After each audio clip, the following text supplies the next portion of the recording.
কি হচ্ছে, এই থিঙ্কিং যেটা পালন করা হয়, স্কাউট অ্যান্ড গাইডের যে প্রতিষ্ঠাতা ওনার জন্মদিনকে সেলিব্রেশনকে কেন্দ্র করে এই অনুষ্ঠানটা তো প্রত্যেক বছরই অনুষ্ঠিত হয়, এবারও হচ্ছে। তবে স্কাউট অ্যান্ড গাইড এই সংস্থাটা একটা বড় সময় ধরে কাজ করছে। আমাদের রাজ্যেও আমাদের ক্রীড়া দপ্তর অর্থাৎ ক্রীড়া দপ্তরের অধীনেও প্রায় 36 বছর হতে চলছে কাজ করছে তারা। সীমিত খুব বাজেট ছিল এর আগে, জানি না কেন এটা হয়েছে।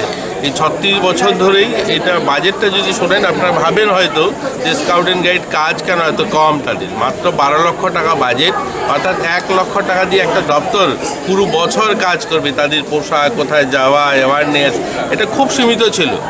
আমি কিছুদিন আগে এটাকে বাড়িয়ে 12 লক্ষ টাকা তো থাকবে, এডিশন আরও 20 লক্ষ টাকা আমরা স্যাংশন দিয়েছি, যে তাদের এখন বাজেটটা 32 লক্ষ টাকা। এবার আমরা নতুন বাজেট আছে সেটা বাড়াবো।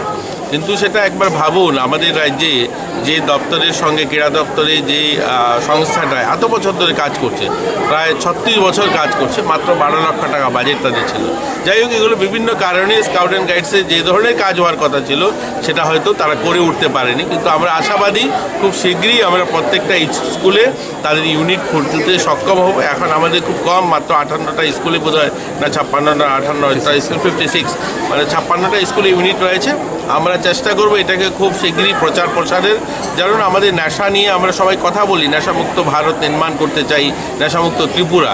তো এদেরকে যদি কাজে না লাগাই, এরাই তো একটা বড় মাধ্যম। এই যে বয়সটা, এই বয়সটাই নেশার সঙ্গে যুক্ত হয়। তো এই বয়সটাকে যদি আমরা কাজে লাগাতে পারি, এদেরকে যদি এই সমস্ত সামাজিক কাজে এদেরকে ইনভলভ করা যায়, তাহলে আমরা নেশামুক্ত ত্রিপুরা করার যে সংকল্প সেটাও সফল হবে।